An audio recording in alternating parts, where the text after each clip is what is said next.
Welcome to another edition of ATL Prime Sports. I'm your host, Jurjevich. Joining me this evening is the one, the only Wayne Ridenauer in Memphis, Tennessee. You can find us all at ATL Prime Sports on Facebook, Instagram, Twitter, and of course YouTube, and now on Apple, Spotify. Just search in that search bar ATL Prime Sports. Please give us a like, a subscription. Do the whole thing. We appreciate it. Personal Twitter for myself is at JJGetYouOne, at RWY Jr. for Wayne, and of course at Corder Todd for TC Todd Corder, who is out calling the Clayton State Lakers game, men's and women's tonight. We hope they both do well. Go Lakers. How's everyone doing? Wayne, what's up, man? Well, I tell you, we had a interesting accomplishment here in Memphis. One of our players for the University of Memphis basketball team, Kendrick Davis, won an award. It was the trying to think of the name of it now.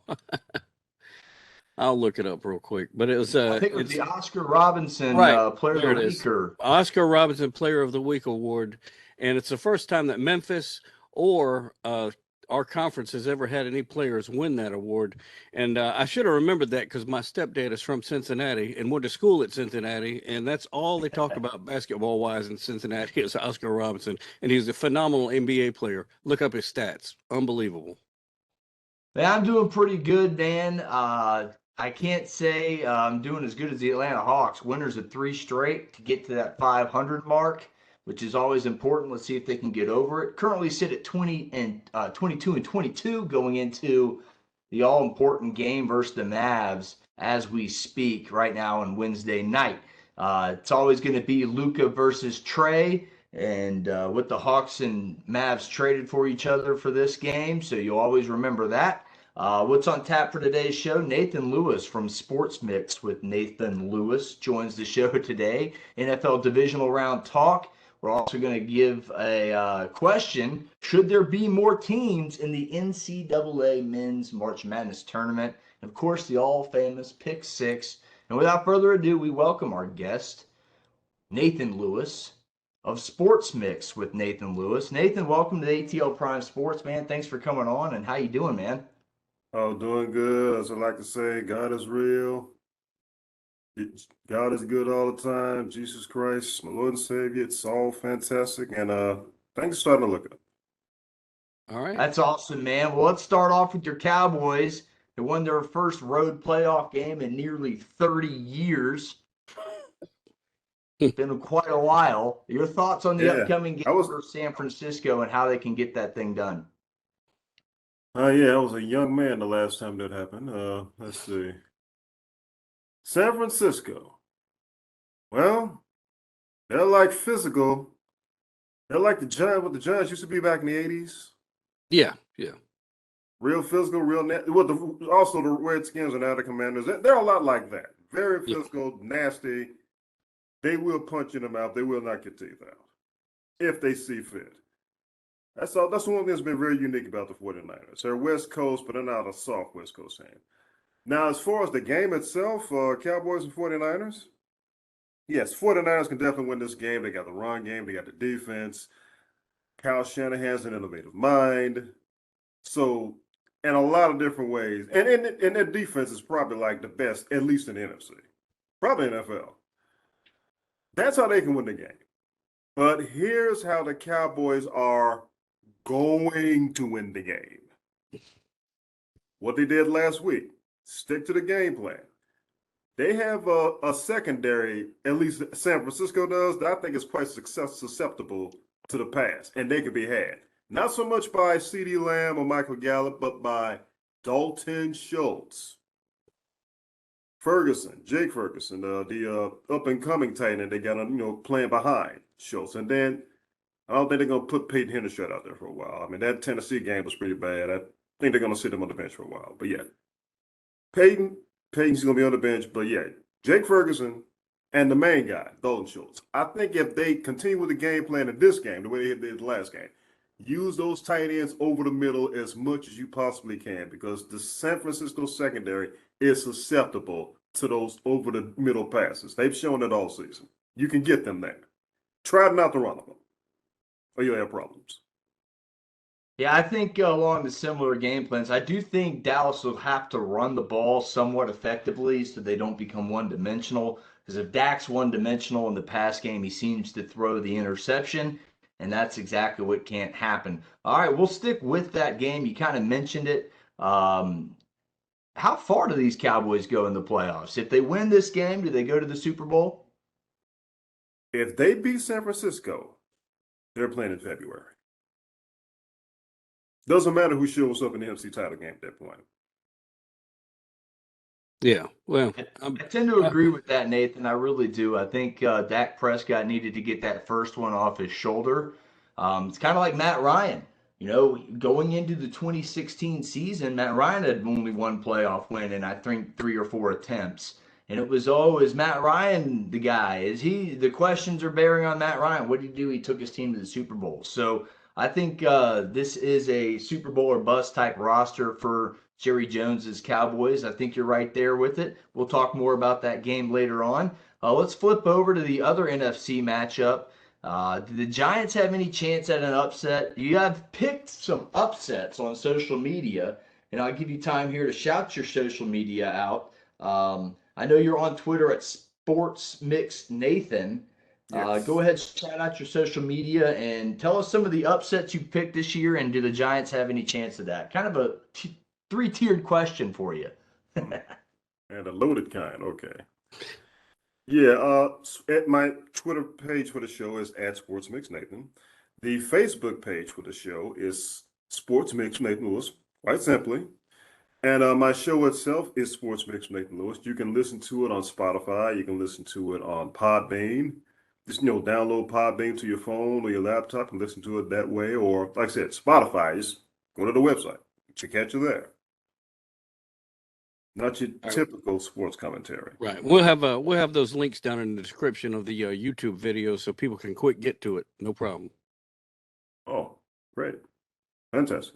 I noticed you say you're from Memphis, Wayne. Yeah, I don't know if you noticed that or not in my background, shirt, hat, and everything else. Yeah, but you're all over it, man.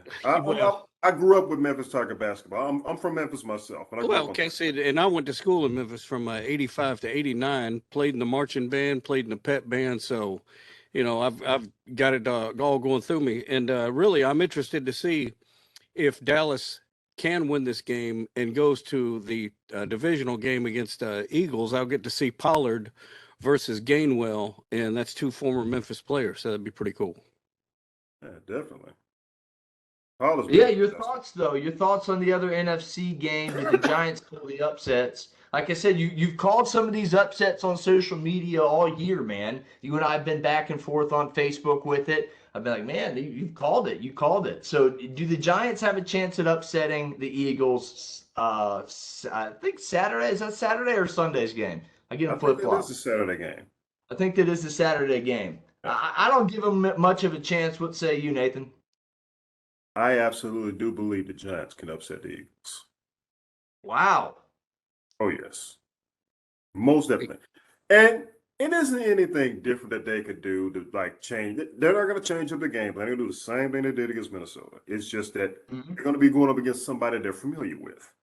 So that in itself is going to incentivize how well they play in this game, because they, just like the Eagles know them, they know the Eagles. They see each other's ways every year. Daniel Jones is playing so fantastic right now. It's almost as if it took another coach to bring the best out of him. Brian Daboll, their head coach.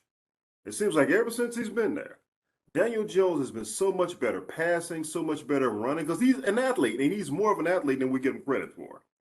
He's more accurate. He runs the offense better. Everything is so accurate, much more precision than you would expect. Because his first 2 years, I didn't think he was going to do anything.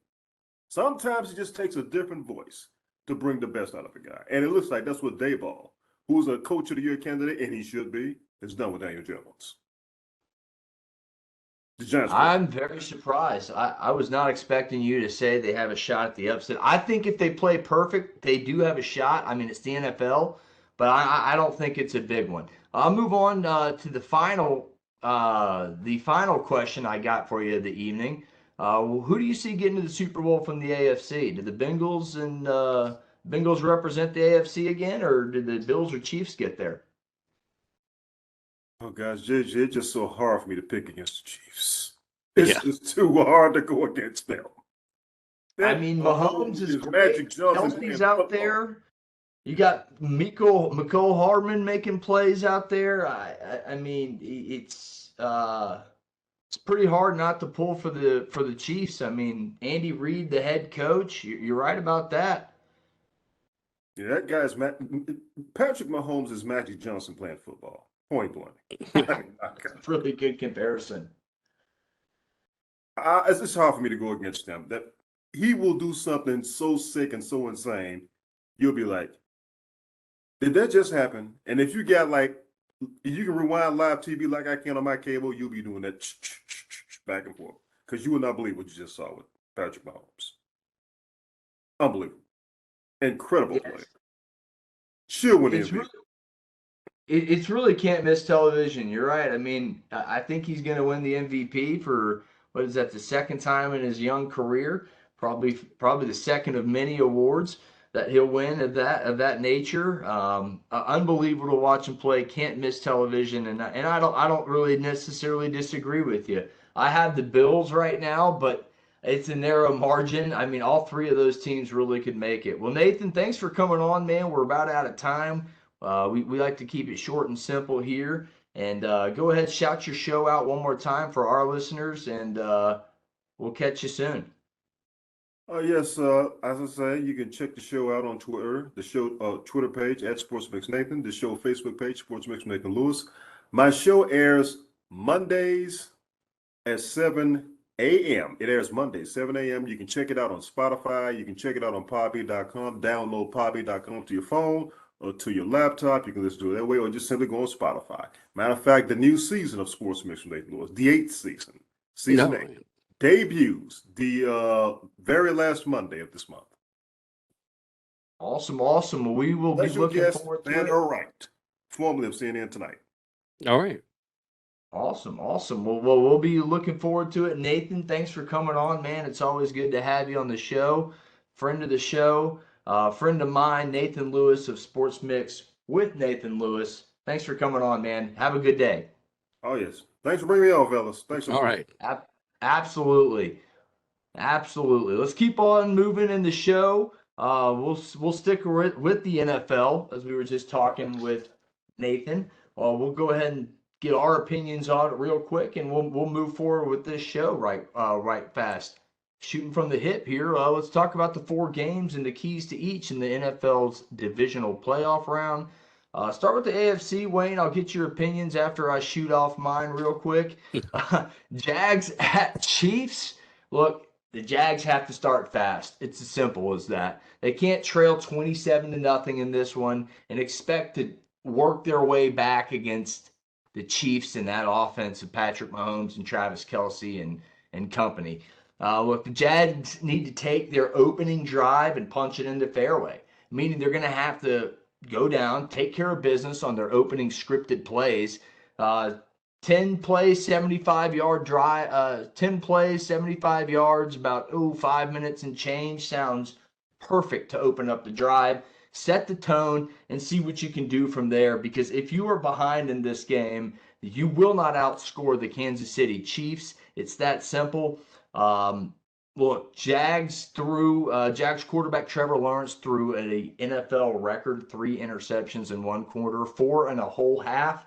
Somehow they came back to win the game in there, but that can't happen again. The Jags lost by 10 in the regular season meeting.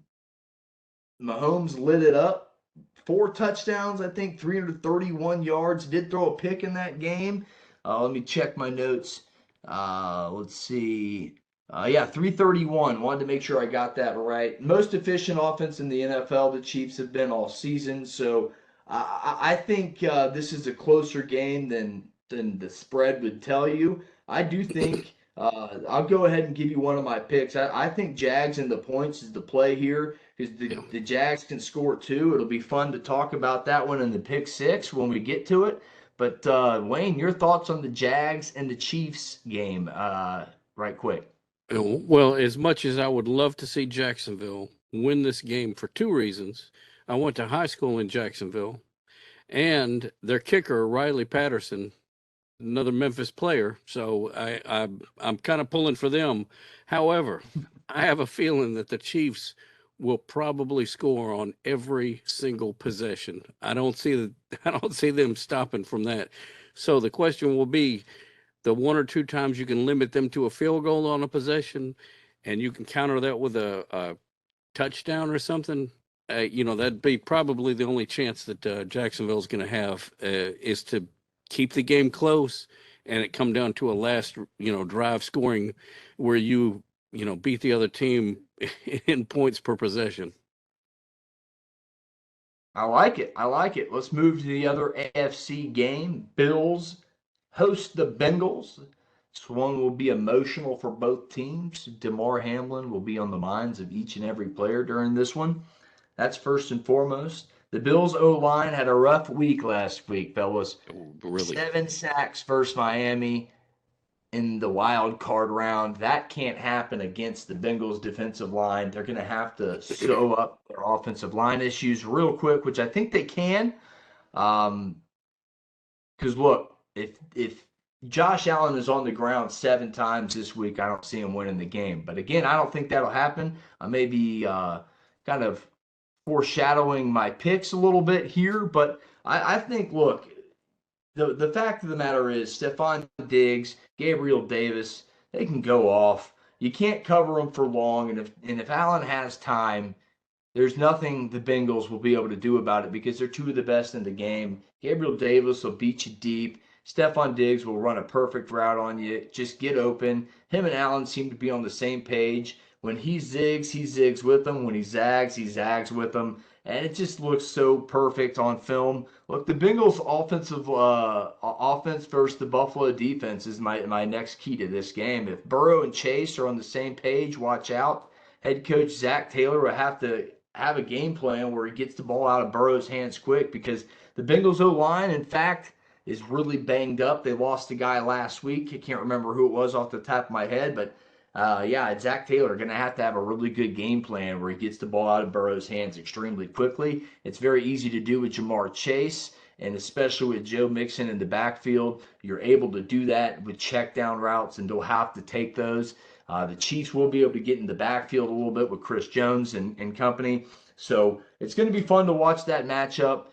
This will be fun to watch. I think this will be, again, an emotionally filled game for obvious reasons. Damar Hamlin will be on the minds of everybody in that stadium again. And the Bills are at home this time. So emotional game in the AFC divisional round. I won't foreshadow my pick too terribly much. Wayne, what say you about the Bengals-Bills game? Well, I would say right now the momentum seems to be on the Cincinnati Bengals side. The Bills really kind of struggled in that last game they played, whereas the Bengals did. To me, they did pretty well. Um, it's kind of a toss up, and I feel like the point spread should be less than 5. This should be a tight ball game. I think the only reason it is 5 is due to the fact it is in Buffalo and the emotional, uh, I'd say, what's the word I'm looking for? The emotional push Yeah, from Damar Hamlin possibly being in the stadium and being around the team all week, I think will right. be huge for Buffalo. Let's flip over to the NFC. Or any final thoughts on the AFC games?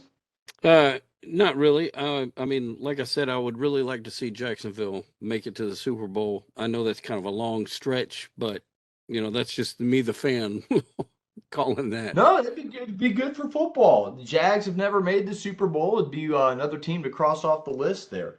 The It'd be coach very can do good it. Their story their as coach well. their coach is capable of getting to the Super Bowl. We all know that. Absolutely, and capable of winning it with the backup quarterback as well. Excuse me. Let's flip over the NFC side of things. Giants travel to Philadelphia, a divisional game for the divisional round. Quarterback Daniel Jones, I got that completely flip flopped. Daniel Jones will be the key to this game for me. If he does 3 things, and these are big ifs, they can win the game.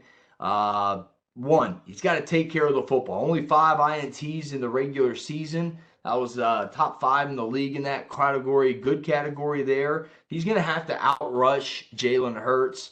17 carries last week, 78 yards for Jones on the ground. 7 of those 17 carries resulted in first downs. If he moves the chains with his legs and his arm, which is number 3, if he throws for 3+ TDs, I think they win this game. I am like Nathan Lewis. I think they can win this game. I don't know if I'll pick it, but I think they can sure win this game. Daniel Jones has played extremely well under Brian Daboll this year. The offense has looked completely recharged and re-energized, and it's actually been refreshing to watch. As an NFL fan, when the Giants are good, it's better for the NFL. And I tell you what, an upset would be huge for that fan base. Look, Saquon Barkley, that's going to be key number 2 for me. He will have to run well enough to open up lanes for the passing game, and Daniel Jones and his wide receivers have to go to work. Barkley was able to get going last week, both on the ground and catching passes out of the backfield, over 100 yards, 50 in both category. It's going to be huge for him to get going. If Saquon gets going, they can, and the receivers are on the same page. Daniel Jones throws for, like I said, 3+ touchdown passes, throws for about 300 yards, has another maybe a rush touchdown on top of it. He's going to have an amazing game for this to happen. Wayne, your thoughts on Giants-Eagles? Do the Giants have a shot? Well, the Eagles overall, I think, have a lot more clutch players that will, come to the surface and play this game like it's a playoff game. The Giants, however, are playing with that underdog momentum, which they've built up since the last game of the regular season. And that's really going to be their big push, is they're going to feel like, nobody's respected them, so they're going to try that much harder. It's always the underdog mentality. And, Nathan said it best. They are familiar with the Eagles. They have already played them twice. Sometimes that comes back to haunt you in a game like this. Moving on to the final NFC game, final playoff game of the weekend, Cowboys-Niners. Again, the Cowboys are coming off their first road playoff win in nearly 30 years. It's hard to say that as a franchise with winning ways as much as the Cowboys, but it's true. Dak has to be accurate with the football for another week. The 49ers had 20 interceptions as a team during the regular season, so Dak's going to have to be extremely accurate. If he's not, obviously they'll take advantage of the bad throws. They have a great offense right now with every single type of weapon you could have. Ayuk, Kittle, McCaffrey, Purdy's looking pretty good when he uses his legs as well, which you have to do in this league now to extend plays, get outside the pocket, and get that play going for 6-7 seconds, because those DBs can't cover that long. Nobody can in this league. So that'll be another key to the game right there, is Brock Purdy being, his 5th or 6th NFL start here. Tony Pollard, Ezekiel Elliott. A lot of people weren't talking about them because, look, the Niners defense has only allowed 3.4 yards per rush. I had to look that up like 7 times because that is a true statement. That is the league's best rush yards per play defense in the league, obviously. Titans were right up there. I think they were tied for first place with them, but look, it's right up there with the league's best. You don't usually get a defense, an interior like that, but they're also able to put pressure on you with Bosa on the outside. This is going to be a game of cliches of who wins the line of scrimmage, but it's going to be true. But look, Cowboys 49ers, to me, it's the marquee game of the weekend. And I won't give away my pick, but I do think Tony Pollard, Ezekiel Elliott are going to be key. They have to get a run game going somewhat where Dak's not one-dimensional in the pass game, and they key in on CeeDee Lamb and Dalton Schultz and Ferguson and all these other wide receivers, Gallup and company, Noah Brown, whatever you want to do. You can't do anything if Dak's one-dimensional. They'll bottle him up. They'll get after Dak, so they're going to have to create some form of push on the line of scrimmage to get Tony Pollard, your Memphis guy, in there, and Ezekiel Elliott maybe have a rush touchdown or two, and that's the way they can pull this upset. I think this is a defense that'll shock people. Micah Parsons can make plays on every side of which way, wherever you want to put him. Linebacker, you want to put his hand in the dirt. Guy can do it all, make plays, pass breakups. He's a one-time player, and if he makes enough plays, look, Brock Purdy's going to have a tough day. So the Cowboys have a lot of shot in this game. Wayne, what say you about the Cowboys-Niners? Well, this is a classic matchup. I lived in Arlington, Texas during the early 90s, and it felt like every final season game or playoff game, at some point Dallas and 49ers were playing each other, and it would just always get to be a big rivalry. So this is going to be very familiar to a lot of old fans of both teams. I'd say that the Cowboys, you're right, their running backs have definitely got a lot to face, and I don't know if they're going to make some kind of adjustment for that, or if they're going to try to, like you said, stick to the one-dimensional passing game. The one thing I will say about the 49ers is, again, they're almost kind of playing with that underdog mentality, even though they're at home for this game. Dallas tends to play better on the road, and as far as Parsons goes, I don't know if you noticed this, but I was watching that last game, and he has this tendency to wait for a play to develop before he starts making a move, and about half the time it puts him out of the play entirely. You'd have to go back and watch, but there's a lot of times where he's just kind of standing there by himself and the play's already going on. And it's because he likes to sit there and kind of wait to see what develops before he dives in. Sometimes it's already over with. Yeah, at that point, it's kind of a risk it for the biscuit type Yeah. players, is exactly what you mean by that. If he sees the play develop and he'll wreak havoc. If he doesn't see the play develop, he'll kind of lag, and a lot of high end players are like that. The Cowboys had Diggs at cornerback on the outside, who's like that as well, who will sacrifice some balls over his head and deep balls and touchdowns to maybe get that interception or turnover that changes the game. Parsons is the same way. Guys, we'll move on right quick. Before that, let's take a quick pause and say, hey, thanks for listening. We appreciate it. And if you like the content, please give us a like, give us a subscribe, and follow us on YouTube, Instagram, Facebook, Twitter, and search us on Apple, Spotify. Let's move on. NCAA men's basketball topic real quick. Wayne, I know you love basketball. It's in the thick of conference play right now. Yep. But some rumors have come about, and we all love the tournament in March Madness. It's one of the greatest times of the year. Should March Madness add more teams? Wayne, what say you? I'm kind of hesitant to do that because, the tournament is already pretty long as it is.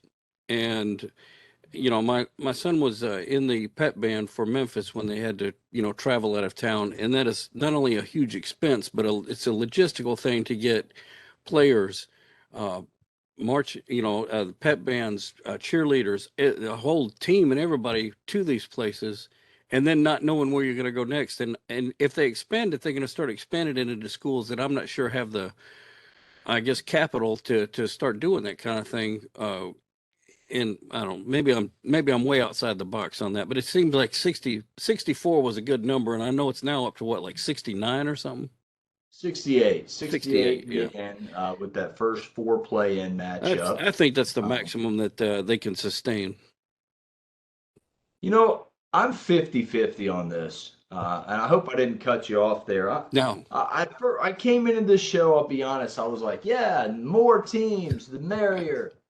But, kind of getting more towards it and thinking about it, I'm 50-50 on it. If it stayed at 68, I'm cool with it. Yeah. Now, how much of that tournament do you actually watch? I watch quite a bit of it. Yeah. I watch all of it. I would say I'm actually trying to get more into basketball. Georgia's off to a pretty good start, so it's something to look forward to. It would have been nice if they would have beat Kentucky last game, though.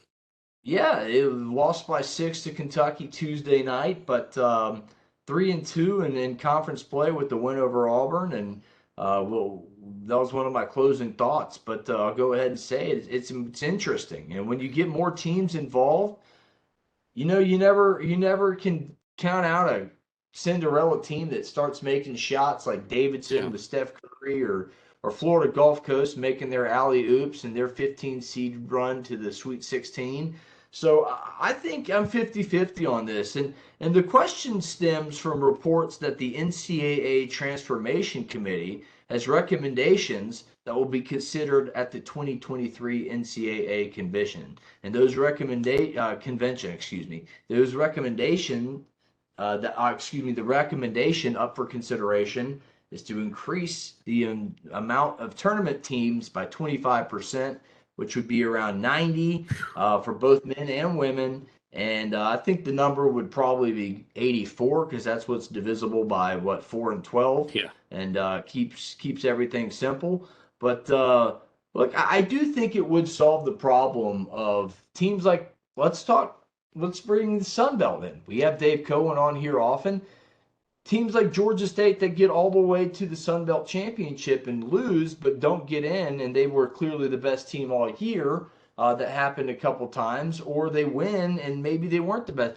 Maybe you can get an extra Sun Belt team in. Maybe you can get an extra Ohio Valley, MAC, any of these mid-major conferences. Maybe you can get that extra team in that just lost their conference championship game to a, let's say, 500 team that got hot.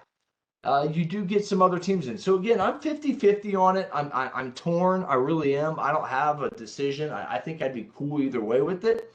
But I'd really be interested to hear what Todd would say. I think Todd would be like you, keep it around 68. But it'd be interesting to see if they did give it up to 84, because then you really couldn't have the issue of who's in, who's out, bubble teams, not bubble teams, because most of the time they'd get it right, in my opinion, with the more teams. But we always say that, and then there's always more to discuss every year. Yeah. Any final thoughts on that, Wayne? Well, like I had asked you, how much of the tournament you watch, and you said you're kind of just now getting into it. But the way it sits right now, they just have now this, getting into college basketball. right. They've got these things called play-in games now, which are kind of outside of what you would call the brackets. And that's to play in to get into the bracket. And I don't know if they would add more of those, but I don't think there's a lot of people, unless your school or your city is in one of those play-in games, that you watch that round. And very few people watch the first round either, especially if all they're interested in is the tournament. They never watch any regular season games. Add more would just mean more games that people might not watch. And I guess that's about all I got to say about it. Yeah, like I said, I'm torn on it. I think it would be a good thing overall. Like I said, I'm for it. I'm also okay if it goes that way, but I think you can still get down to 16 teams in a fairly timely manner, and still not really affect the outcome of the tournament, in my opinion. So either way, I'm for it. Or if it stays the same, I'm for that too. I'm really torn on that. But we'll move on to the pick six. 6 games picked with Tuesday's spreads. And of course, basketball, you have to pick the day of to get the spread. We're picking 2 Saturday games. So we're just going to have fun with the 2 pick'ems there. But we'll pick the NFL divisional round.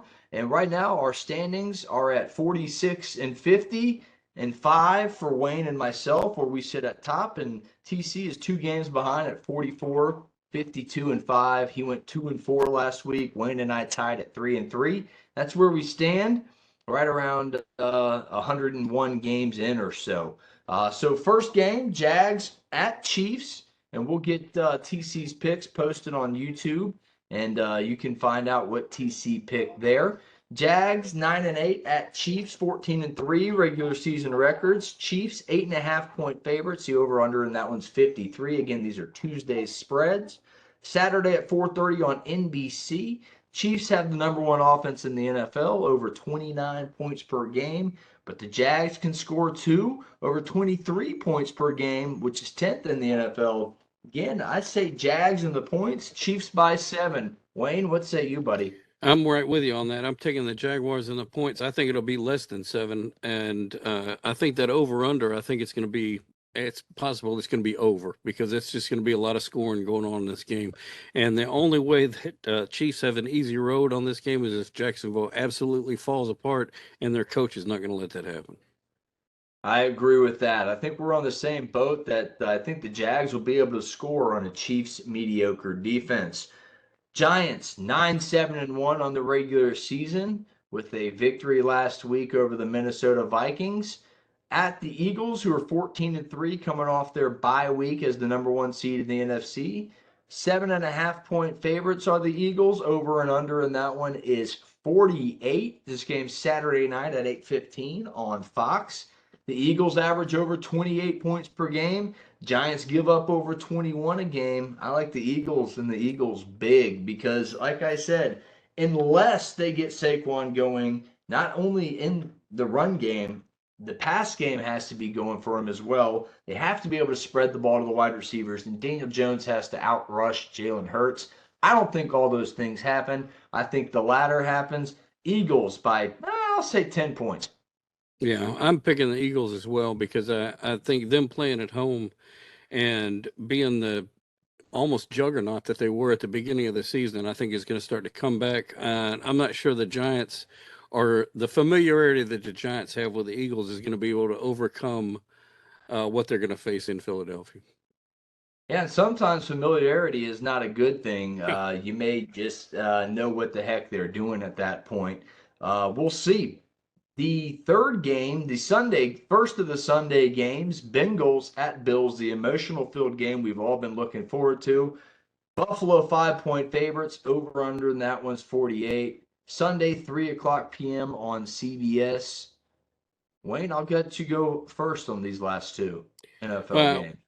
Well, I'm picking the Bengals in this one. Like I said, I think the Bills have like hit some kind of strange wall or something. Like they're just not playing up to the level that they were earlier in the year. They've kind of slipped a little bit, and I think the Bengals again have that underdog momentum going for them. Bills are top two in scoring offense at over 28 points per game, and defense, they're second at 17.9 points per game. Diggs helps Allen dig deep for an emotional win. Bills cover 31-24. I just think they're the best team in the NFL. I've stuck with them since day one. I thought it was going to be Bills Vikings in the Super Bowl. I'm kind of leaning towards my next pick right here, and I'll lean in, and I'm kind of leaning towards the Cowboys are 12-5 in the regular season. 49ers are 13-4. San Francisco is a 4-point favorite. Over under and this one is 47. This is a Sunday night game on 6:30 on Fox. The ninth time these two teams have met in the NFL playoffs, tying it now for the most common NFL playoff matchup. Yeah. Two top five defenses going at it. I like the Cowboys in the points, but I like the 49ers by 3. I really want to pick the Cowboys, Wayne. I'm this close to picking Dak Prescott and the Cowboys, but I just think that 49ers team from top to bottom is so good that anybody could have the keys to that Ferrari and drive it in between the two lanes, if you know what I mean. What say you? Cowboys cover the 4-point spread or no? Yeah, I think the Cowboys are. I'm picking the Cowboys to win this outright, even with the points, because I think for some reason I feel like the San Francisco's glass slipper is about to break. Well, and that's another reason I went with the points too, because if the Cowboys win outright, you feel you get the benefit of the doubt, and Yeah. I think the Cowboys can win this game. I do. I think if Ezekiel Elliott and Tony Pollard get going, I really think that this game could get going in Dallas's favor very quickly. They're a good football team from top to bottom.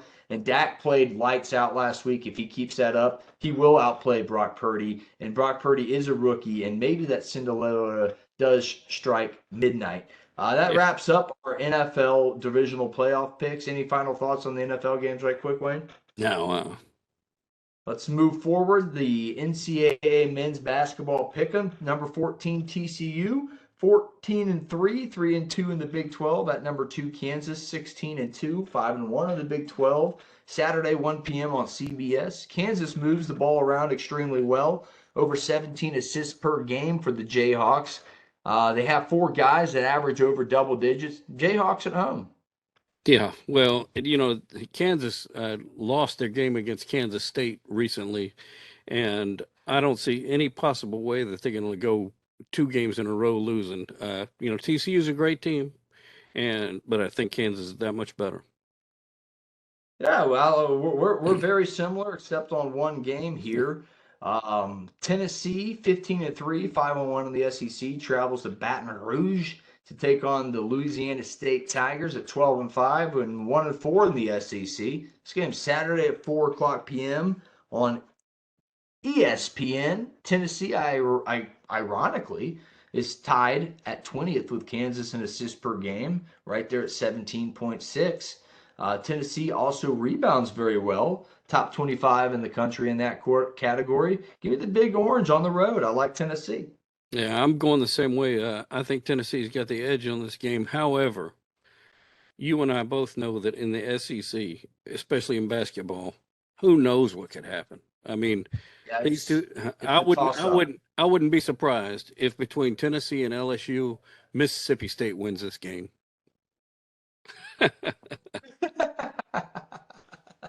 I like the aspect of it. It's a weird conference. That's all I'm saying. You never know. But I'm picking Tennessee. Weird.